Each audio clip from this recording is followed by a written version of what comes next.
asked to speak about Kabbalah, and there may be a Kabbalistic aspect to all this, especially in that it deals with the concept of oneness, of which I think there is no more Kabbalistic concept. I think that's the entire Kabbalah is trying to explain the nature of the universe and the fact of its oneness. I think you could summarize all of Judaism that way to some degree. But I'm going to come to it from a slightly different angle. I'd like to share some ideas about science and some theological ideas from the writer C.S. Lewis, who was not a Jewish man, but a very fascinating thinker and a person with a lot of insight. And I think the two ideas will complement each other. And I hope in a Kabbalistic way, we'll present a picture of a hint as to what the ultimate nature of the universe is, the one that both science and theology are striving to understand. There are, of course, are those who think that those two things are in conflict. Famously, Maimonides, from a Jewish perspective, did not think there was any conflict and thought any conflict that appeared was a result of a misunderstanding, either on the scientific end or on the Judaic end. But be that as it may, I'm in the camp that says everybody is looking for the truth, and science comes to it from one angle and theology from another. And I think the two camps can gain a lot from each other, and I think in many ways are very complementary. And more than most people think, in my subjective opinion, science is showing that spiritual matters are perhaps real, and that there is a great benefit to spirituality from the contribution of science. And that's been going on for a very long time. So to start off, we've all heard the idea that the whole is greater than the sum of its parts. And that's an interesting concept, that you could take a certain number of something and all of a sudden it'd be more than it was before. It doesn't make sense if you think about it. If you have, for instance, 1 grain of sand and you add another one to it, you just have 2 grains of sand, and that's kind of it. And if you continue to do that process, you will just have more and more mounds of sand, and until they're dunes and beaches, and you have a lot of sand.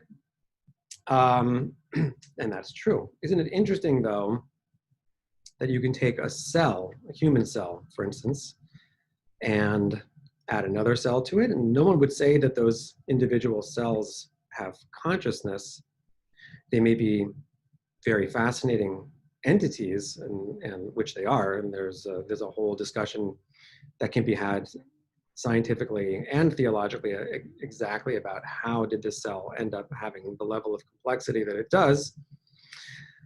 But be that as it may, you still just have 2 cells or 1,000 cells, and there should be nothing greater than that collection of cells. And yet we all know, of course, that somehow a human being ends up being assembled as a result of the joining together of cells. And yet a human being is much more than just a collection of cells. The whole is greater than the sum of its parts. It's also a fascinating question how that group of cells became aware of itself, how a human being has consciousness, and that is a fascinating topic for another time. But okay, so we have this notion, and we understand it, that somehow when you add things up, there is some grander result than the bits that you have assembled to create that result. And that's a fascinating thing. Okay. So physics, for more than 100 years, has been revealing wild things about the nature of the universe. Totally counterintuitive stuff. The more you look into it, again, in my opinion, and I think I'll read you some quotes momentarily, and I think you'll agree that sometimes physicists sound like theologians in what they're saying. The the nature of physical reality is far stranger than it appears on the surface, and that's been known, like I said, for a very long time. The fact that the computer that you're watching this on is known to not be a solid object in any sense is very counterintuitive. That the fact that it's mostly empty space does not seem to be the case. And the farther down you go into your computer, into the particles that make it up, the more and more ephemeral those particles become, until you get down to the quark level, and particles seem to be popping in and out of existence constantly. And some scientists liken those particles more to information than they do to matter. So on the deepest level, everything that we perceive is information. And we might ask the question, where did that information come from?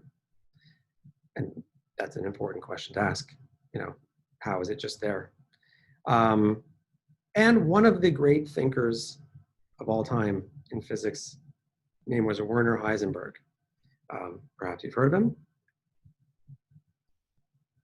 Coffee break.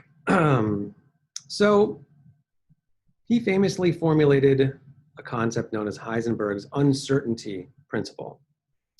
And that principle essentially says that there is a limit to the precision that we can know complementary physical variables of a particle, such as its position and its momentum. Meaning that when we look at subatomic particles and we try to understand them, we will not be able to perceive the full picture in its entirety. We'll be able to know part of the picture. You can know its momentum, but not its spin, or you can know its position, but you can't know its momentum. Why is it that when we try to look down and see these particles, we fail?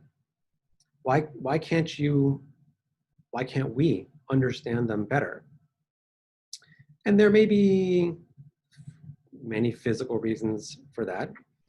But what it seems as though is the very act of measuring those particles precludes the ability to understand what they are, as if the measurement is interfering with the perception of the thing. And in other experiments that physics has done, the act of measurement seems to affect the way that the matter, the particle, behaves, which is totally counterintuitive. Why would you expect subatomic matter to respond to your attempt to measure it? How does it know that you're doing that? And so there's a famous experiment called the double Slits experiment, where light is shot against a photographic plate, that has two slits in it, and as we would expect, generally there's an even distribution of the photons that are on the panel behind it, which are recording these photons landing. But as soon as we choose to measure and to try to see which slit the light is going into, it affects the number of photons that goes through the slits. If we focus on this one, more of them go into this one and less into this one. And if we do nothing, there's an even distribution, again, seemingly affecting the way that matter is behaving, and which is very mysterious. Okay, so commenting on the nature of particles, again, the great physicist Niels Bohr once made the surprising observation that it is a mistake to think that a particle ever existed prior to our measurements. Isolated material particles are, as he says, abstractions. It's a mistake to think that the particle ever existed prior to our measurements. So it sounds like, and this is, this is a secular scientist, it sounds like the act of measuring the particle or attempting to measure the particle kind of creates it. And that's weird. Why should that be? How could that be? And the more that they talk about this stuff, as I said, the stranger it seems to get. And therefore, they talk about particles as existing in these super states, these superpositions, where they're kind of everywhere at once. And only when you go to look at it do all the manifold possibilities of those various states that exist all at once become isolated, and a particular reality of that particle manifests itself, even though it wasn't like that before. It existed in some other form, some other plane, until we wanted to know about it, and then it became real. And this is straight out of physics, not science fiction, not Star Trek. Physics from a long time ago. So if the particle didn't exist before we measured it, what exactly was it before? So again, according to Heisenberg, he said the particle was, quote, a strange kind of physical reality just in the middle between possibility and reality. Oddly, prior to our measurement, the particle is said to exist everywhere in a state of superposition, as we said, up until the time that we attempt to locate it, at which point we are able to discern certain qualities that it has, but not others. Okay, some scientists go even farther. And he's a great writer of science, if you are interested. His name is Paul Davies. And I've had the pleasure of reading several of his works. He's one of these guys who can take, very highfalutin scientific concepts and make it accessible to regular people. By the way, I don't have any scientific background. I didn't even do particularly well in biology in high school. I have a layman's interest in all this, and the thoughts that I'm presenting here are a combination of Kabbalistic ideas, popular science ideas that are certainly available to everyone, and my own reflections on the topic. So anyway, Paul Davies wrote an article called "Particles Do Not Exist." So he says that we find the particle concept is nebulous and ideally it should be abandoned completely. Physicist John Gribben agrees and writes, quote, "We call those objects particles for want of a better name. What they really are, we do not know. The particle concept is simply a crutch ordinary mortals can use to help them towards an understanding of mathematical laws." It's an additional question, what is a mathematical law? And where do those come from? And where do they exist? How is it that a mathematical law governs a physical thing? Where's the law written? How does the physical particle or any aspect of matter, how does it know to behave according to the mathematical law? It's another mystery. And if you read the words of some mathematicians to boot, I would say that they have an almost religious sounding tone and reverence for what they describe as the mathematical world, which is a world that is revealed. It's a world that's discovered as opposed to invented. So the mathematicians do not think that they are inventing math. They are discovering it, and they discover that it already had existed long before they came along and considered it.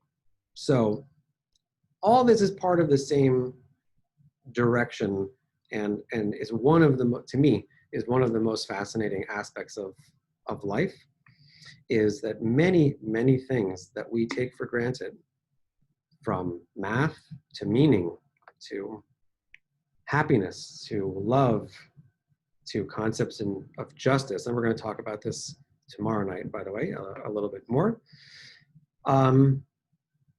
don't seem to manifest in a physical sense at all. And the question might be, how do we know that they exist? And what are they? And where do they come from? And math falls into this category. Physics falls into this category.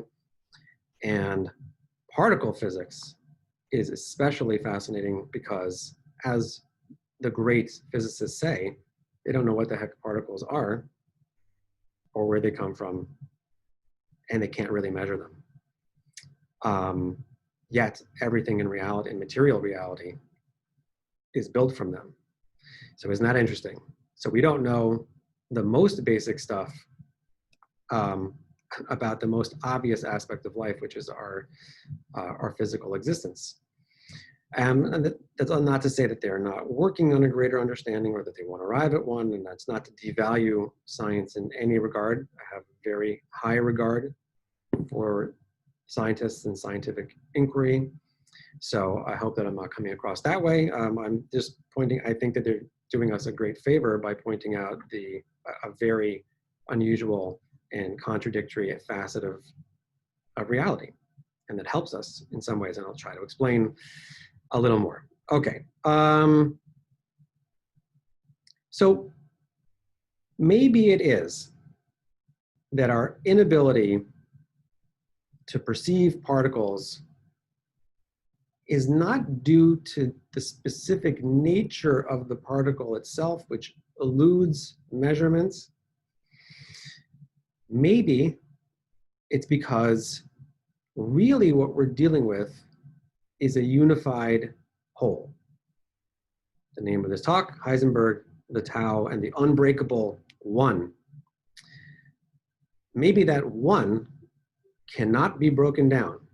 And when we attempt to break it down, we become confused because it's like trying to grasp some tiny little piece of an immense puzzle. You know, if you were to visit the Louvre, which with your mask, maybe you can do that these days, and go and look at the Mona Lisa, but you were restricted to looking at a 1 by 1 millimeter portion of the Mona Lisa, you would not get it. Nobody would. And that's to be expected. You know, you see a little black and smudge, you know, and you conclude that that's confusing and doesn't, you know, I don't really know what to make of it. It's not significant. Obviously, if you step back and you look at the totality, now you see what it is, you know, and life is like that in general.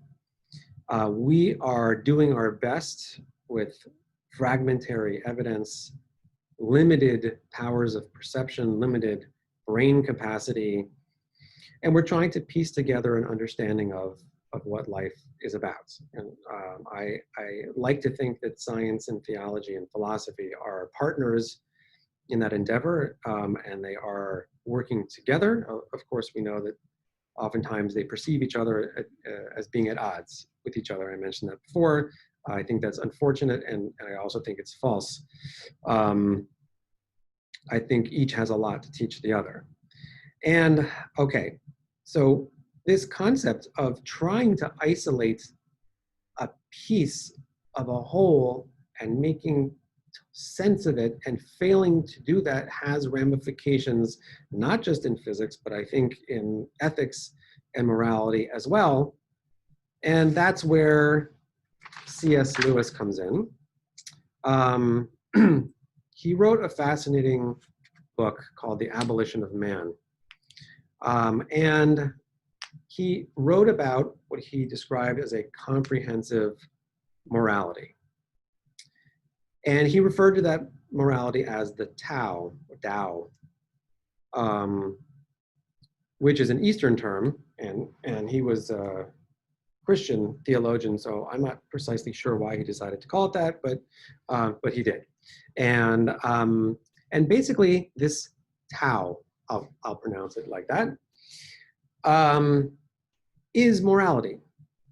It is what it is. It is the system of morality that cannot be reduced, cannot be revised, it cannot be changed, it can't be critiqued. I mean, you could critique it, but in his way of thinking, you would just be wrong. Like you could critique physics as well, but your feelings about the way that particles behave is not really relevant.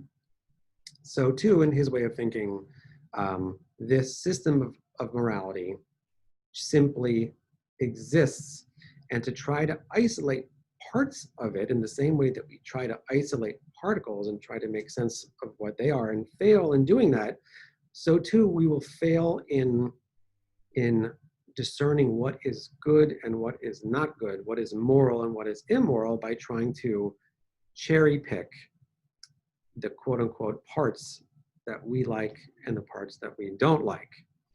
So he said the following: "This thing which I have called for convenience the Tao, and which others may call natural law or traditional morality or first principles of practical reason or the first platitudes, is not one of a series of possible systems of value. It is the sole source of all value judgments. If it is rejected, all value is rejected. If any value is retained, it is retained. The effort to refute it and to raise a new system of value in its place is self-contradictory." So what does he mean by that? I had a very interesting conversation actually last night with a very bright young woman who calls herself a utilitarian. She believes that the best that humanity can do in terms of a moral practice is to produce the greatest amount of good, measured in units actually, for as many people as possible. And on the surface, of course, that sounds like a nice thing. And when you look deeply into it, they seem to equate good with pleasure. So that which is pleasurable is good, and they make a sort of general assumption that what most of humanity finds pleasurable is good, and most people agree on it.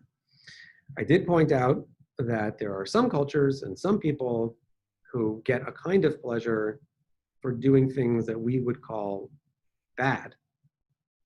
And I wonder how these people would be accommodated in the system, or sometimes there's entire cultures who do things that they find pleasurable and meaningful that entire other cultures deem to be evil. What happens in such a situation? It seems to me that that's irresolvable and will lead invariably to conflict. It's such a vague and nebulous understanding of what these terms good and bad are. In fact, in the opening of the description of utilitarianism uses the words good and bad. To which I might wonder, well, can we just define that before we talk about how to get those things, and if it's important to get those things, and is it not the case that sometimes suffering is good and pleasure is not good? But anyway, as C.S. Lewis says, the terms right and wrong themselves are borrowed directly from the Tao. So as soon as you use one of those terms, you have plucked off a piece of the Tao, of the ultimate moral system, tried to separate it from the whole, and said, I like this bit and I reject the rest of it. Exactly the same as trying to isolate a particle and comprehend it, which, as we've demonstrated, I think, cannot be done. So too, you cannot isolate out of the entire totality of the moral system a piece and say you want this piece, but not the others. Because as soon as you acknowledge the existence of that piece and you say there is such a thing as actual good and actual bad, you are speaking in absolute terms. Unless, of course, you simply throw up your hands and say, listen, none of this is real.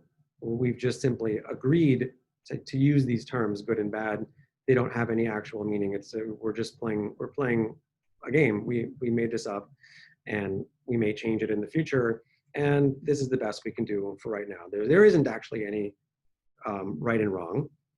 It seems to me, of course, at that moment that that person has forfeited their rights to comment on ethical matters because by their own admission, tacitly, they say it doesn't exist. And this is just something that we arbitrarily chose. We could have chosen something else, and in the future we may choose something quite different.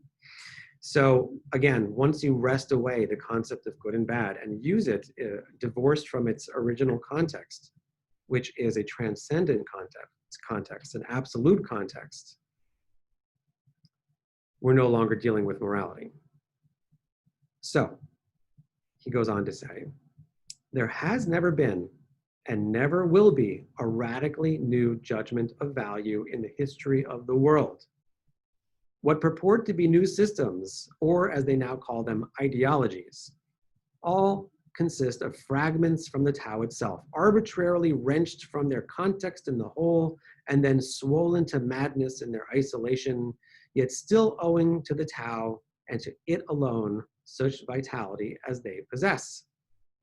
Okay, great. So I believe, and I think it's easily recognized, and I'm going to speak about this a little bit more tomorrow night, that humanity deeply values unity and is striving to achieve what I would describe as a oneness. People are attracted to being at one with each other.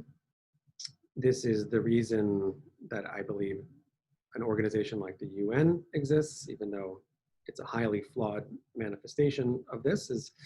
It's an attempt to unify the world, to bring the entire world under one roof and to create oneness.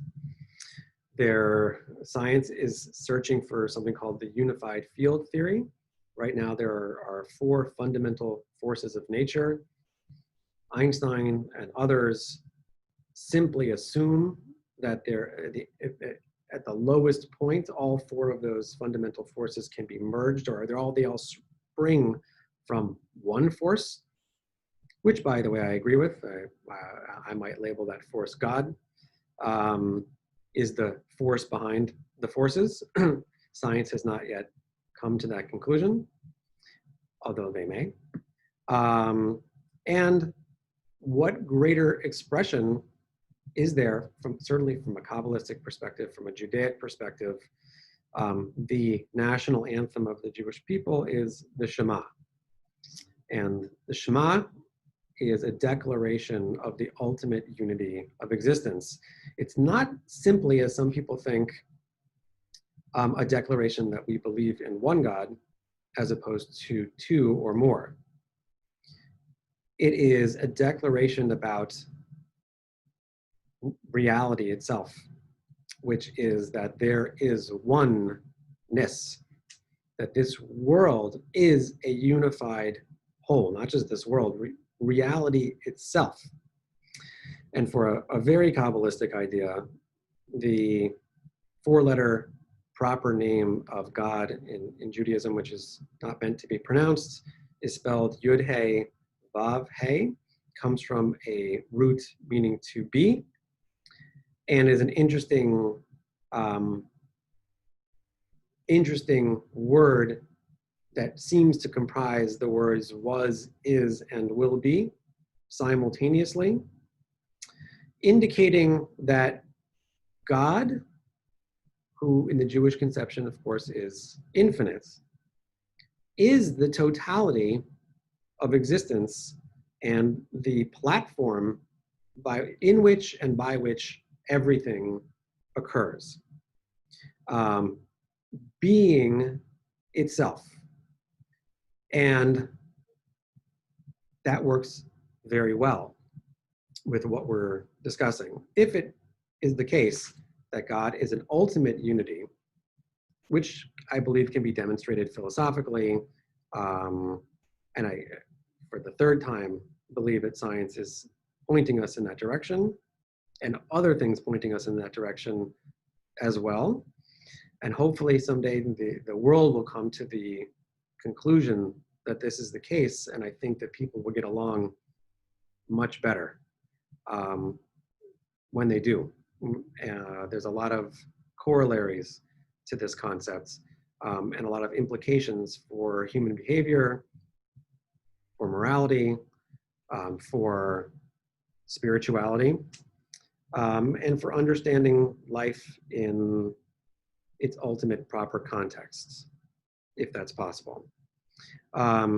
Humanity is looking to be unified. There are obstacles, but one of the obstacles, I think, is an improper comprehension of the nature of reality itself. And the more disunified and the more random people perceive reality to be, there will follow a breakdown in moral code, because the conclusions of those beliefs are that morality is not real. And ultimately, I'm not accountable to my behavior. It has no ultimate meaning.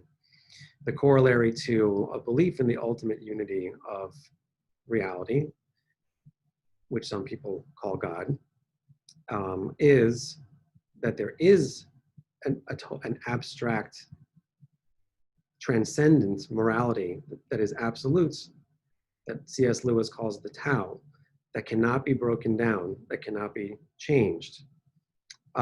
If we are accountable to that, we're going to all behave in a particular way, in an elevated way, and the world would vastly improve. So these are not just ideas. I think they are critical aspects of life that people would all benefit, including myself, from exploring in a deeper way. The first of the 10 commandments, and I'm going to close with this, is to know that there is a God. It does not mean to have blind faith that there is one. It means to go out and think and research and show to yourself that that must be the case. I believe that science, physics especially, has shown that. I believe there are philosophers and theologians who have made extremely cogent arguments that demonstrate that. And I believe that humanity as a whole is striving to move in that direction. So these are my thoughts on this topic. And I look forward to speaking to you more tomorrow night and expanding on it in a slightly different direction. But thank you for being here, and thank you for listening. Have a great evening. Bye.